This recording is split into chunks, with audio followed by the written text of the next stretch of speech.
వెస్ట్లీలో జరిగారు. మీ వివాహం ఎలా అయింది సార్? అది మా ఇంటి పక్క ఇల్లు, 2 ఇళ్ళు అవతల ఉండేవారు ఇల్లు. సో మీరు చూసి ఇష్టపడ్డారు అయితే, అంతేగా? Love marriage. లవ్ మ్యారేజే. అదే మరి మరి ఇందాక ఏమన్నారు, ఫోటోలు కూడా చూడమని చెప్పారు సార్ మీరు. అది వచ్చింది అది. సో మీ పిల్లలు ఎవరు మీ బాటలో నడవట్లేదా? వాళ్ళు సినిమా ఇండస్ట్రీ వద్దనుకున్నారా?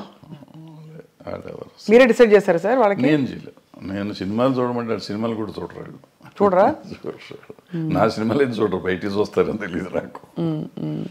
చిన్నప్పుడు పెద్ద ఇష్టపడేవారు కదా, వెళ్ళేవాళ్ళు సినిమాకి తీసుకెళ్ళేవాడిని కానీ పెద్ద. So life has taught you so much sir. అంటే వాట్ ఈస్ మీ కోర్ టేక్ అవే ఏంటి లైఫ్లో అని? To be satisfied with whatever you have first point, then you will be very happy with that. అంతే తప్ప నాకేం లేదు, నా కళ్ళు ఉన్నారు వీళ్ళు ఉన్నారు, ఇక నా కళ్ళ ముందు ఉండి వీళ్ళు వెళ్ళిపోతున్నారు అని మనం బాధపడిపోతాం అంటే you lose lot of things. నేను ఐఎమ్ హ్యాపీ ఉన్నాను, బాగానే ఉంటాను కదా. బాగుంటానికి ప్రయత్నం చేయాలి. అంటే ప్రయత్నం చేయకుండా తిరగటం అనేది ఒకటో క్వశ్చన్. ముందు ప్రయత్నం చేయి. నీ పని కృష్ణుడు చెప్పిన భగవద్గీతలో, నీ పని నువ్వు చెయ్యి, వచ్చేది ఫలితం నీ చేతిలో లేదు.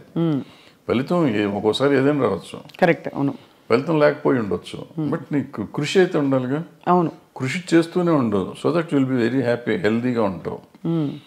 Ultimate result is not yours. వచ్చినప్పుడు వస్తుంది. దేవుడిని నమ్ముతారా సార్ మీరు? నేను నమ్మను. మరి కృష్ణుడు దేవుడు కాదా?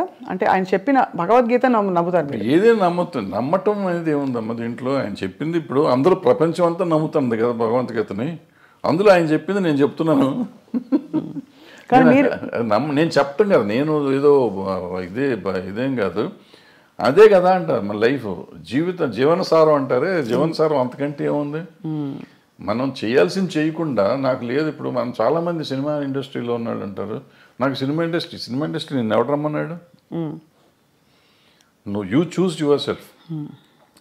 మీరు ఇక్కడికి వచ్చి దీన్ని కావాలని కోరుకుని ఏదో ఇస్తారంటే నువ్వు సాధించాలి. ఇప్పుడు చిరంజీవి గారు, ఎన్టీ రామారావు గారు, నాగేశ్వరరావు గారు వీళ్ళంతా సాధించి వాళ్ళు గొప్పవాళ్ళు అయ్యారు. చాలా కష్టపడి ఉంటారు కదా సార్. ఎంత వాళ్ళలాగా వాళ్ళు వచ్చేసింది, వాళ్ళకి అంత వచ్చింది నాకెందుకు రాలేదంటే వాళ్ళలాగా నువ్వు ఏమైనా చేసావా? నువ్వు చేయలా. నువ్వు చేస్తే నీ పరిధికి ఎంత ఉందో అంత పరిధి నీకు వస్తానే ఉంది. నీ టాలెంట్కి సంబంధించి ఇప్పుడు నేనున్నానమ్మా, నేను సినిమాల్లో 1 వేషం వేసి ప్రకాష్ రాజ్కి అంత ఇచ్చేస్తున్నారు, ఆడ పెట్టుకుని నన్ను ఎందుకు పెట్టుకోలేదంటే నాకు పర్సనాలిటీ ఉంది కదా. ఆయన యాక్టరు, ఇవాళ దేశాన్ని ప్రపంచంలోనే ఆయన పేరు చెప్పుకునే అంత గొప్ప యాక్టర్ అతను. అవును, అతనిలాగా నేనున్నాను, ఒడ్డు పొడుగున్నాను, డైరెక్ట్ చేశాను, 2 సినిమాలు యాక్ట్ చేశాను, ఆయన పెట్టుకుంటారు నన్ను పెట్టుకోరని ఏడిస్తే నా ఆరోగ్యం చెడతాం తప్ప ఏం రాదు, పోదు, నాకేం రాదు. సో దిస్ కంపారిజన్ కానీ లేదంటే అసలు మనం వేరే కానీ ఆలోచించకుండా మనం చేయాల్సింది చేసుకుంటూ పోతూనే ఉండాలి, వచ్చినప్పుడు వస్తుంది. సార్ తెలుగు ఫిల్మ్ ఛాంబర్ ప్రెసిడెంట్గా మీరు వ్యవహరించారు. మూవీ ఆర్టిస్ట్ అసోసియేషన్లో మూవీ ఆర్టిస్ట్ మెంబర్ కూడా కాదు, అంటే కాదు, బట్ జరుగుతున్న మార్పులు పరిణామాలు, ఆర్ యూ సాటిస్ఫైడ్ అంటే ఒక as a senior film technician? అంటే బేసిక్గా మనం అసలు మూవీ ఆర్టిస్ట్ అసోసియేషన్ అనే దాని గురించి పెద్దగా ఎక్కువ మాట్లాడుకోవటం అవసరం లేదు. ఎందుకంటే కంటే ఒక 800 మంది మెంబర్స్ దాంట్లో 200 మంది అసలు ఉన్నారో లేరో వాళ్ళకే తెలియదు. కానీ అంత ఢిల్లీ ఎలక్షన్ లెవెల్లో చేస్తారు కదా సార్, దాని ఊరికి చేసుకుంటారు, చేస్తారో అనవసరం, చేయాల్సిన అవసరం లేదు. అది ఈవెన్ ఛాంబర్ ఎలక్షన్ కూడా నేను మొన్న లాస్ట్ బిఫోర్ ఇయర్ ఎప్పుడు చెప్తే ఎందుకు చేస్తున్నారంటే దాన్ని పోయే కాలం వచ్చిందని తిట్టొచ్చారు, మీడియా ముందే తిట్టొచ్చాను ఆ రోజు.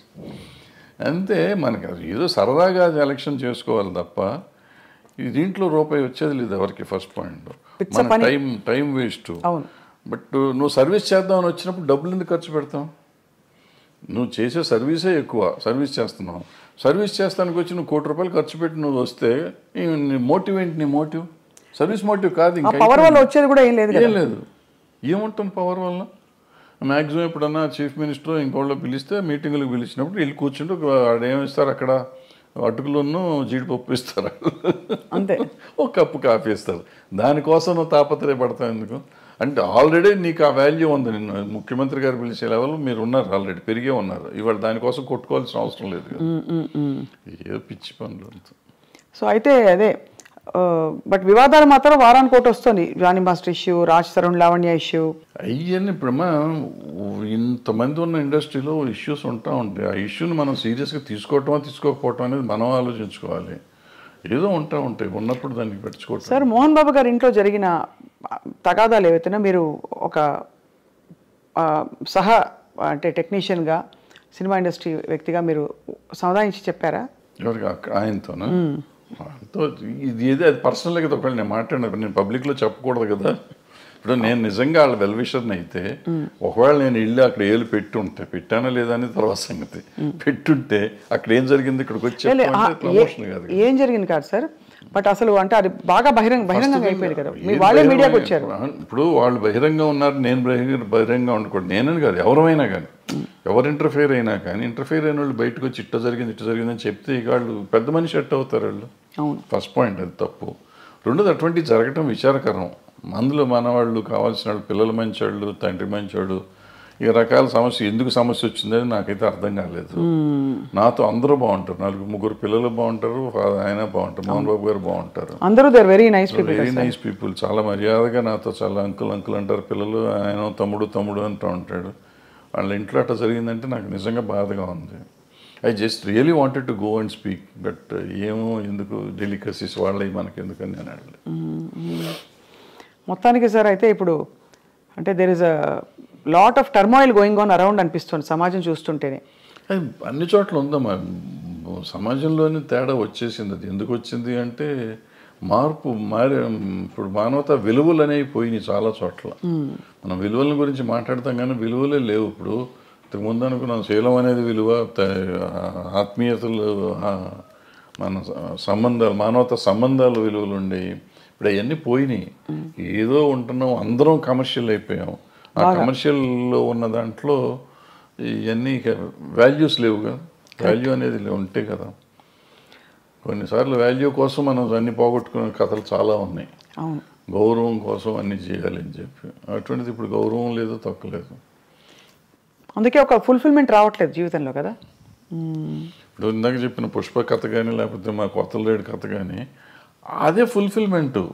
వాళ్ళ భార్య కోసం భర్త, భర్త కోసం భార్య, తండ్రి కోసం కొడుకు అనే ఇవన్నీ. అయితే భగవద్గీతలో కూతురు కోసం తండ్రి, తండ్రి కోసం కూతురు, ఈ మానవతా విలువలు అంటే వాటి కోసం అది ఎంత కమర్షియల్గా చేసినా కానీ మనం ఇవాళకి ఫీల్ అయ్యి సినిమాలు చూస్తున్నాం. బట్ దానికి వాల్యూ ఉంది, బట్ ఆ వాల్యూ మన జీవితంలో ఇవ్వలేకపోతున్నాం. సినిమాల్లో చూసి మనం సినిమా ప్రొడ్యూసర్కి డబ్బులు ఇస్తున్నాం కానీ మన జీవితంలో మన తల్లిదండ్రులకు కానీ, మన భార్య పిల్లలకు కానీ మనం ఆ సుఖం అన్నదమ్ములకు కానీ, అక్క చెల్లెళ్ళకి కానీ మనం ఆ ఫీలింగ్ ఇవ్వలేకపోతున్నాం. ఆ సమాజంలో వచ్చిన మార్పులో మనలో వచ్చింది. మనం ఇన్ని మాటలు చెప్తున్న మన పిల్లలతో మాట్లాడటానికి మనకు టైం లేదు, మన తల్లిదండ్రులతో మాట్లాడటానికి మనకు టైం లేదు, అక్క చెల్లెళ్ళతో మాట్లాడటానికి టైం లేదు, భార్యతో మాట్లాడటానికి టైం లేదు. Are we avoid. ఒకవేళ టైం ఉన్నా కానీ ఎందుకో మనకు సాధ్యమైనంత వరకు దూరంగా ఉండటానికి ప్రయత్నం చేస్తున్నాం. ఇంకా విలువలు ఎక్కడి నుంచి వస్తాయి? విలువల గురించి మాట్లాడే నైతిక హక్కు ఎక్కడ ఉంది ఎవరికైనా? Very true sir. బహుశా కొంతవరకు సినిమా ప్రభావితం చేస్తుంది ఈ విషయాలని. బహుశా అలాంటి కథలు వచ్చేసి క్లిక్ అయిపోతే ఆడియన్స్తో తప్పకుండా, ఎందుకంటే ఇంత పెద్ద పెద్ద సినిమాలు, ఇంత మార్పులు తెచ్చిన సినిమాలు మనుషుల్లో, సమాజంలో ఉన్నాయి. చెడు ప్రభావం చూపించిన సినిమాలు కూడా కొంత ఎంతో అంతో ఉండుంటాయి. నిజం చెప్పాలంటే నేను పుష్ప 2 చూడకూడదు అనుకున్నా. ఎందుకంటే బయట చెప్పిన మాటలు, అదేదో షెకావత్ మీద ఉచ్చబోస్తాడు ఇటువంటి అన్ని విని, ఇటువంటి పిచ్చి సినిమాలు చూడాలా మనం ఎందుకు అని చెప్పి చూడాలి. ఎందుకో చూద్దామని మనం పెట్టుకున్న ఫస్ట్ హాఫ్లో నాకు చిరాకుగా ఉండింది. ఫస్ట్ హాఫ్ చూస్తానికి నాకు took me about 5 hours first half చూడటానికి. ఇంటర్వెల్లో వెళ్ళి మెల్లిగా భోంచేసి వచ్చి కూర్చున్నాం. మళ్ళీ సరే చూద్దాం వద్దా 10 నిమిషాలు ఆలోచించి పెట్టినా డోంట్ బిలీవ్, ఆ 1:20 నిమిషాలు, 1:40 నిమిషాలు ఉంది ఆ సినిమా. మొత్తం కంప్లీట్ చూసి ఐ వాజ్ క్రయింగ్ యాక్చువల్గా. అంటే అక్కడ నీకు లైఫ్ ఉంది, అంతకుముందు లైఫ్ లేదు, అంతా ఏదో సినిమాలు కమర్షియల్గా ఉండేదంతా తీసాడు ఆయన. ఇక్కడ జీవితం తీశాడు. ఆ భార్యాభర్తల అనుబంధాన్ని చూస్తే నాకు అసలు పిచ్చెక్కిపోయింది. ఆ అమ్మాయి కోసం ఇతను తప్పన కానీ, వేరే సీన్లో ఆ అమ్మాయి వాళ్ళని చార్జ్ చేసిన సీన్ కానీ, తర్వాత ఆడబిడ్డ కోసం ఇతను వెళ్ళి ఫైటింగ్ చేస్తున్నాడు. అంటే వాడు అంత పెద్ద డాన్ లాంటి వాడు వెళ్ళి లైఫ్ను పోగొట్టుకుంటున్నాడు, డబ్బును పోగొట్టుకుంటున్నాడు, ఎన్ని పోయినా పర్లేదు నాకు పిల్లలు కాపాడితే చాలనే ఫీలింగ్ తెచ్చా. అంటే మనలో కూడా ఒక ఆవేశం తీసుకురాగలిగాడు. ఖచ్చితంగా సార్. ఏసే నా కొడుకు అనే ఫీలింగ్ ఉంది ఆ సినిమా చూస్తానంటే. వదిలిపెడతావేంట్రా నువ్వు అసలు అనే ఫీలింగ్ ఉండేది. ఆ దీనికి తీసుకెళ్ళారంటే మనలో ప్రతి మనిషిలోనూ అంత ఎమోషన్ తీసుకురాగలిగితే బాగుంటుంది. అవును. సినిమా డబ్బులు ఇచ్చి సినిమా చూడటం కాదు, సినిమాతో పాటు మనం నేర్చుకోవాల్సింది అది.